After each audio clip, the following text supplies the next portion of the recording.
second presentation will define, give examples of how to determine validity, and discuss items that jeopardize validity in both quantitative and qualitative research. When we consider validity in quantitative research, there are two requirements that come to mind. First, the instrument must measure what it was intended to measure.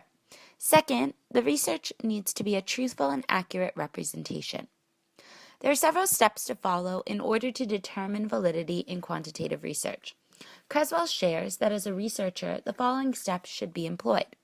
First, identify an instrument or test that you would like to use. Second, look for evidence of validity by examining prior studies that have reported scores and use of the instrument. Third, look closely at the purpose for which the instrument was used in these studies. Fourth, look at how the researchers have interpreted the scores in light of their intended use, meaning, did the instrument measure what it was intended to measure? Last, evaluate whether the authors provide good evidence that links their interpretations to their use. When it comes to quantitative research, there are some factors that can jeopardize the validity of a study. Threats to validity in quantitative research refer to specific reasons why we can be wrong when an inference is made in an experiment because of covariance, causation constructs, or whether the causal relationship holds over variations in persons, setting, treatments, and outcomes. In 2002, Shadish, Cook, and Campbell shared that there are 4 types of threats to validity. Statistical conclusion validity, which refers to the appropriate use of statistics to infer whether the presumed independent and dependent variables covary in the experiment. Construct validity, which indicates the validity of inferences about the constructs or variables in the study. Internal validity, which relates to the validity of inferences drawn about the cause and effect relationship between the independent and dependent variables.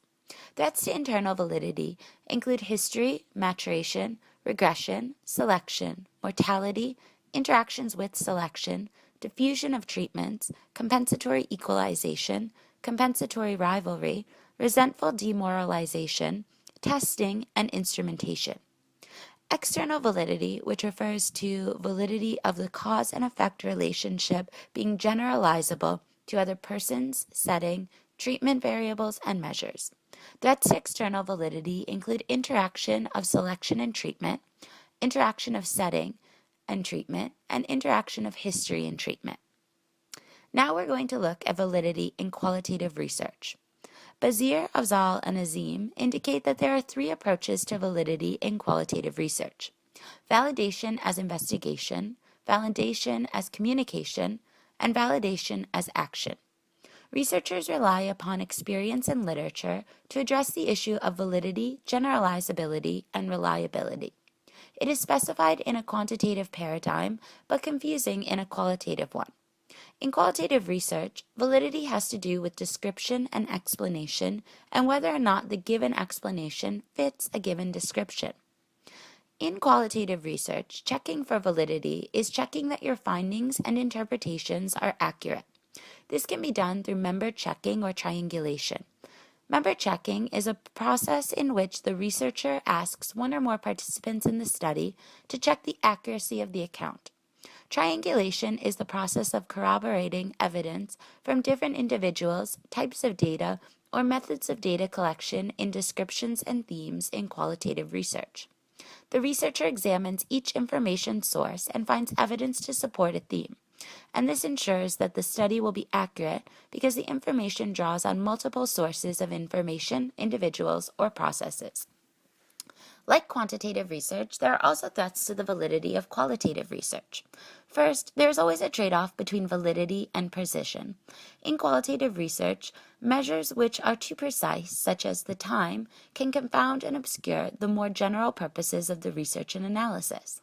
Second, validity is not in any simple sense a unitary concept.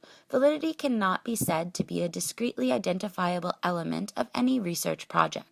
The concept of validity defies extrapolation from or categorization within any research project. Third, there may be data collector bias in which the researcher jeopardizes through validity of the study through misleading questions or wording questions differently for different participants. We hope you have enjoyed our presentation this evening. Thank you. Created using Powtoon.